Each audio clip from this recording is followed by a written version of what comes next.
I know I'm much more lenient than my parents were. I'm more lenient than their parents were. My dad told me a story one time. He told me when he was 10 years old, his mom caught him smoking a cigarette. So as punishment, she made him smoke the entire pack right there in front of her. And from that day forward, he was addicted to nicotine.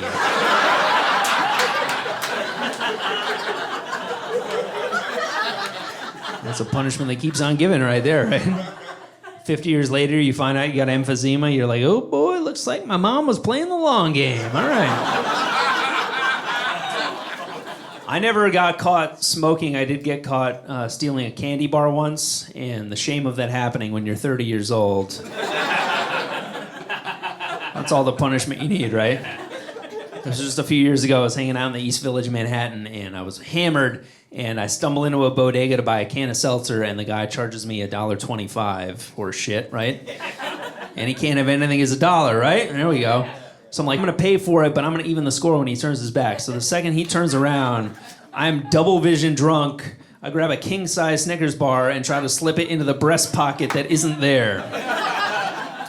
So there I am just swaying back and forth, just rubbing a candy bar over my tit.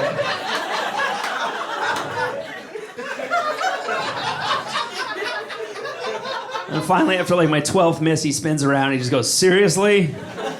Which, that's like the bodega guy equivalent of I'm not mad, I'm just disappointed. Right? So I go, I'm not stealing, which he never accused me of stealing in the first place.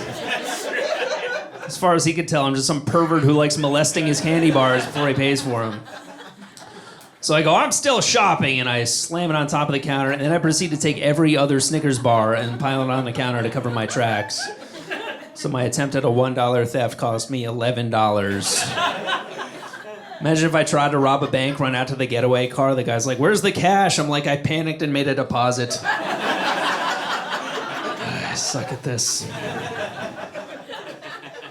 I know I need to be a better communicator than my dad. My dad was terrible at all the talks, all the sex talks. Here's how my dad told me about wet dreams. All right, I was 12 years old, and he comes into my room, and he goes, one of these days you're going to wake up stuck to the sheets. It's perfectly normal. I got to go to work. And he just walked out of the room.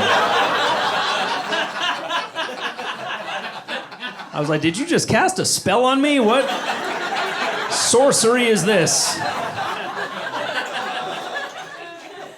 And then finally, 2 months later, I was sleeping over at my little cousin's house, and sure enough, it happened. And I woke up to go pee, and the sheets just came with me. It was trailing behind me like a wedding gown. It's like, oh my God, I can't let anybody find out about this. So I snuck down into the laundry room. I was like, I gotta wash and dry this sheet before anybody wakes up. And then, so I ripped the sheet off of me, gave myself a full wax. Spider-Man sheet, just looked like Spider-Man had a full beard. So I pop it in the washer, and then I'm like, well, I might as well do all their laundry too to cover my tracks, right? So then my aunt just finds me in the laundry room at 6 a.m. folding her panties.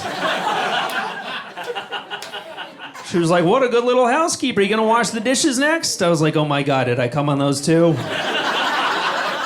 What happened? I knew one kid in 7th grade, he had a wet dream at a friend's house, and instead of cleaning it up, he panicked and he just made himself throw up on his mess. And, you know, since it was the morning, he had kind of an empty stomach, so, like, the other kid's mom just had to discover a little bit of pizza bagel on top of a significant amount of ejaculate. And then just try to piece all that together. I like to think she called the other kid's mom and was like, oh, looks like your son tried to blow my son, and apparently he didn't quite agree with him. It's perfectly normal. I gotta go to work.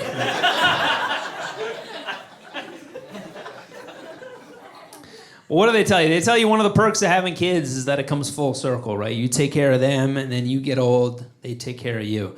Here's the problem with that. People are living longer and longer, right? So it's like, what if I live to be 120? Now I got a fucking 90-year-old taking care of me? That sounds terrible, right? I can't remember my name, and he can't either. All the soup's in my lap by the time the spoon reaches my mouth. We're out taking a stroll. I soil myself. I'm like, uh-oh. He's like, oh, man, you too? Come on.